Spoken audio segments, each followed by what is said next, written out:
Kalau kita lihat potongan tahun 3 tahun, jadi dari September 2017 hingga September 2020, AUM industri reksadana Indonesia bertumbuh sebesar 14% setiap tahunnya atau CAGR ya selama 3 tahun menjadi 540 triliun. Jadi kalau kita lihat dari cut off-nya ya bertumbuh 50% lebih ya secara asset under management. Artinya baik sekali gitu, jadi pertumbuhannya baik, bisa menopang laju daripada pertumbuhan juga ke depannya.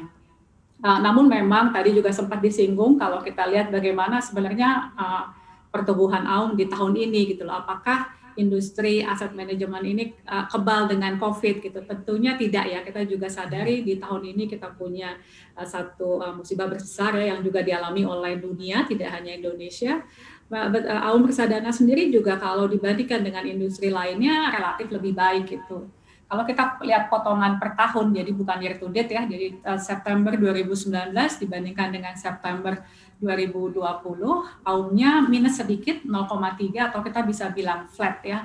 Betul tadi sempat disebutkan ya penurunan ini juga dikarenakan karena adanya penurunan di underlying-nya. Dalam arti kata ketika reksadana itu investasi di saham ataupun investasinya di pendapatan tetap atau obligasi, ketika underlying-nya turun otomatis AUM-nya juga mengalami koreksi. Jadi koreksi lebih disebabkan karena adanya penurunan daripada underlying.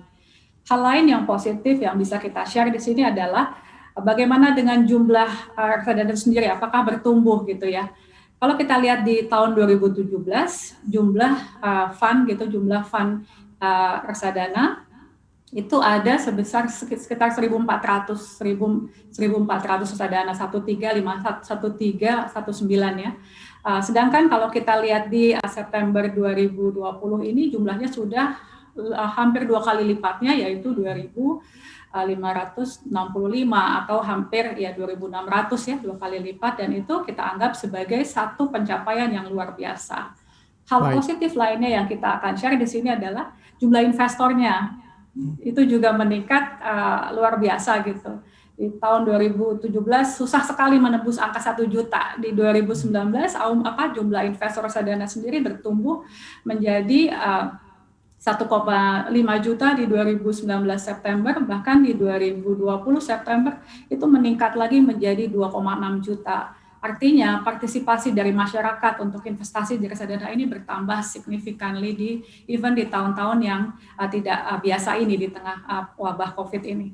Nah, ini menarik sekali Ibu Afifah kalau kita berbicara mengenai basis investor dan juga jumlah-jumlah investor baru di masa pandemi malah bertumbuh dan juga bertambah. Kira-kira main drivernya apa yang sudah dicermati oleh Manulife dan apa yang bisa kita maksimalkan dari main driver tadi? Karena situasinya menarik di tengah pandemi tapi justru basis investor baru bertambah dan segmentasinya juga semakin meluas. Kita lihat juga ini mayoritas milenial juga sudah mulai masuk banyak ini Bu ya di industri reksadana. Betul.